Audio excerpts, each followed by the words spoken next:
আসসালামু আলাইকুম। আজকে আপনাদের জন্য একটা মেক্সি কাটিং এবং সেলাই নিয়ে আসলাম। একেবারে আজকে মেক্সিটা একেবারে নতুনত্ব মেক্সি, যেটা এর আগে আশা করি এর আগে কখনোই দেখেননি। এবারেই নতুন মডেল, যার মাপে কাটিং করব সেটা মাপটা প্রথমে জেনে নেওয়া যাক। আজকে মেক্সিটা দেব, গলাটা হচ্ছে স্কোয়ার ভি গলা।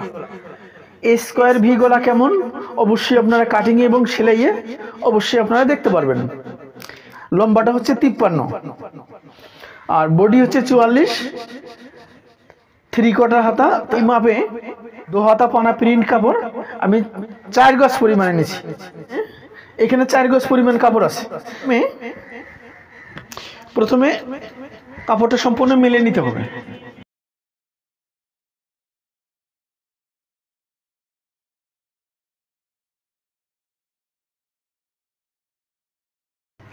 আমি এখানে 2 ভাঁজ করে নিলাম। আচ্ছা, 2 ভাঁজের পরে আমাকে আরেকটা ভাঁজ দেওয়া লাগবে। এই যে এইভাবে আরেকটা ভাঁজ দিতে হবে। আমার এখানে পাট হলো কটা? 1 2 3 4 পাট হলো। এখন আমাকে নিচে সর্বনিম্ন হচ্ছে 1.5 ইঞ্চি অথবা 2 ইঞ্চি, 1.5 অথবা 2 নিচে সেলাইয়ের জন্য ইয়ে করা লাগবে। আমি 2 ইঞ্চি নিচ্ছি। এই যে মেক্সির সাধারণত নিচে কিন্তু নিচের ভাঙাটা চওড়া হয়। এই যে আমি 2 ইঞ্চিতে একটা মার্জিন দিলাম। মার্জিন দেওয়ার পরে আমার মেক্সির লম্বাটা কত? লম্বাটা হচ্ছে 53। তাহলে আমাকে করা লাগবে কি, এই যে এই মার্জিন থেকে আমাকে লম্বি 53 ইঞ্চি নেওয়া লাগবে। এখন যেহেতু আমার টেবিলে কুলোচ্ছে না, তাহলে আমাকে কি করা লাগবে? এই যে 53 থেকে আমি 40 ইঞ্চি পর্যন্ত আমি একটা মার্ক দিলাম। 40 ইঞ্চি 40 দেওয়ার পরে এই যে 40, তাহলে আমি এখন নিতে পারি 53। এই যে আমি 53তে আর একটা মার্ক দিলাম। 53 মার্ক দেওয়ার পরে এখানে সেলাই মার্জিনের জন্য 1/2 ইঞ্চি, তাহলে 53.5 আমি একটা মার্জিন দিয়ে নিচ্ছি। লম্বি দিতে হবে। এই যে লম্বি আমি মার্জিনটা দিয়ে নিচ্ছি। লম্বি মার্জিন দেওয়ার পরে এখন আমাকে ফর্মা দিয়ে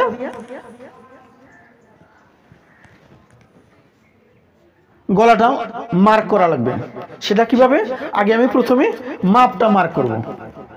এই মার্জিনের সাথে এই গলাটা এভাবে বসাইতে হবে। এই মার্জিনের সাথে এই গলাটা এইভাবে বসাইতে হবে।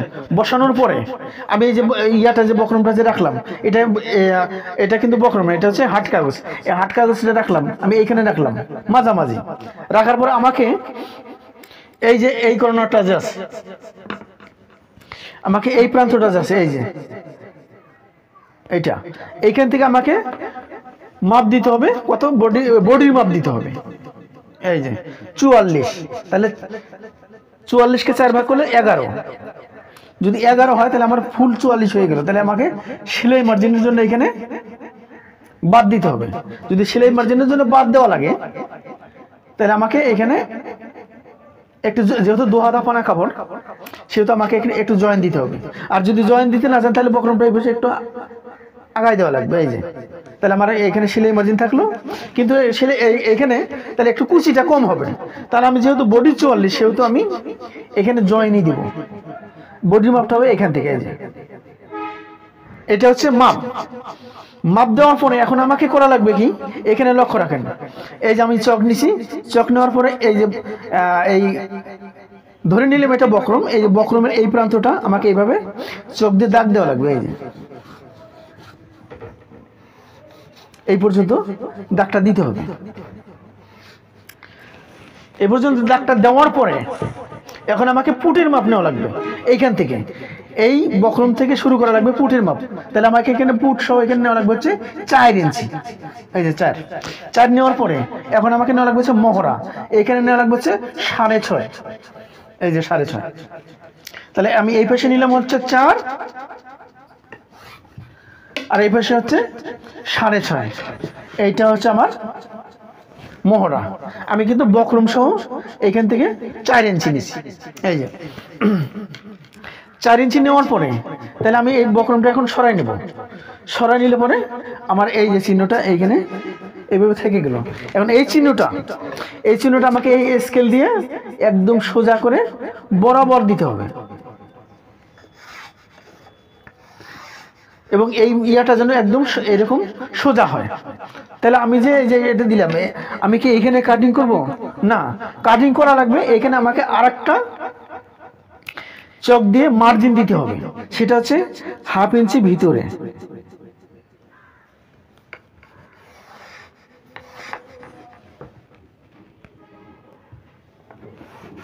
এই যে আমি 1/2 ইঞ্চি ভিতরে আরেকটা মার্জিন দিলাম, এই মার্জিনের উপরে কাটিংটা পড়বে, কারণ এটা 1/2 ইঞ্চি সেলাইয়ের জন্য।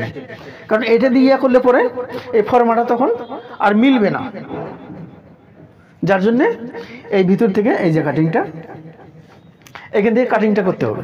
তাহলে আমি কাটিংটা করে দেখাচ্ছি।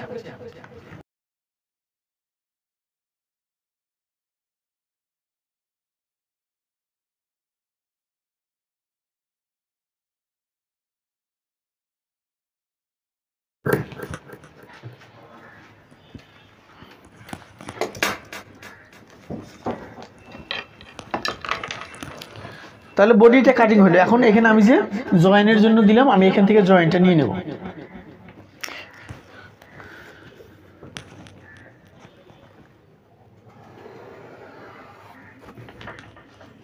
জয়েন্টটা একটু লম্বালম্বি ভাবে নেওয়া লাগবে, যেহেতু মেক্সি সেহেতু জয়েন্টটা লম্বালম্বি ভাবে নেওয়া লাগবে।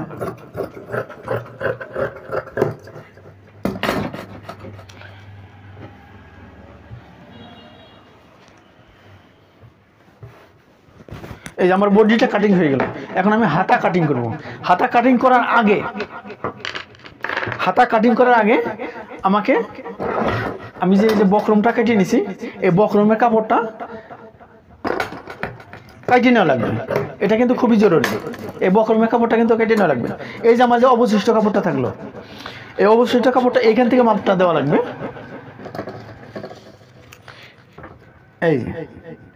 এইভাবে এই মানে এটা সেলাই মার্জিনের জন্য এইভাবে বাড়তি রাখার পরে এই পাশের জন্য এইভাবে বাড়তি থাকে, এই পাশে আমার কাপড়টা নেওয়া লাগবে।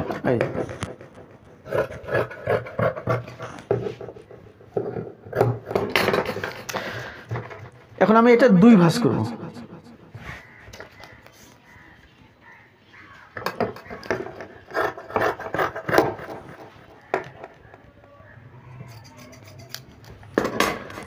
এই যে আমি কাপড়টা নিলে এটা কিন্তু এই কাপড়টা কিন্তু 4 পার্ট নেওয়া লাগবে, 4 পার্ট। এই যে আমি এখানে 4 পার্ট নিয়েছি, 1 2 3 4। আমি কাপড়টা 4 পার্ট নিলাম, কাপড়টা 4 পার্টই লাগবে। এই যে তাহলে এখন আমার মানে গলা কাটিংটা হয়ে গেল। এখন হাতা কাটিং, আমি এটা একে কাপড়টা আছে 2 ভাঁজ, তাহলে আমাকে আরেকটা এই পাশে ভাঁজ দিতে হবে। এই ভাঁজটা আমাকে কোন মাপে দিতে হবে? এই ভাঁজটা দেওয়া লাগবে হচ্ছে আমার 9 ইঞ্চি। এই যে আমি 9 ইঞ্চি পরিমাণ ভাঁজ দিলাম। পরে আমাকে নিচে হচ্ছে 1 ইঞ্চি, এই যে নিচে 1 ইঞ্চি বাদ দেওয়া লাগবে। এটা হচ্ছে মোড়ানোর জন্য। এই যে মোড়ানোর জন্য 1 ইঞ্চি বাদ দেওয়া লাগবে। 1 ইঞ্চি বাদ দেওয়ার পরে আমার হাতা লম্বা কত? এই মার্জিন থেকে নেওয়া লাগবে হচ্ছে 16 নেওয়ার পরে এখানে 1/2 ইঞ্চি সেলাই মার্জিনের জন্য।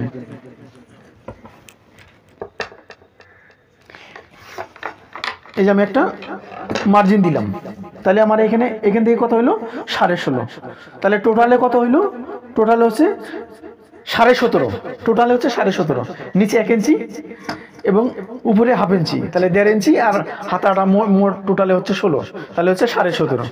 এইখান থেকে আমাকে 3.5 ইঞ্চি নিচে আরেকটা মার্জিন দিতে হবে। এই যে মার্জিনটা দিলাম, এটা হচ্ছে আমার হাতার মোহরা বা হাতার শেপ কাটিং। এই যে তাহলে আমার হাতার মুখটা কত ছিল? 5.5। এই যে আমি 5.5 একটা চিহ্ন দিলাম এবং এখানে 1.5 ইঞ্চি বাড়তি। এই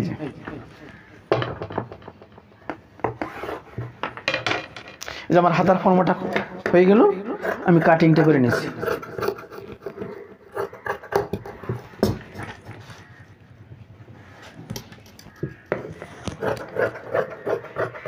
এই আমার হাতা কাটিংটা হয়ে গেল।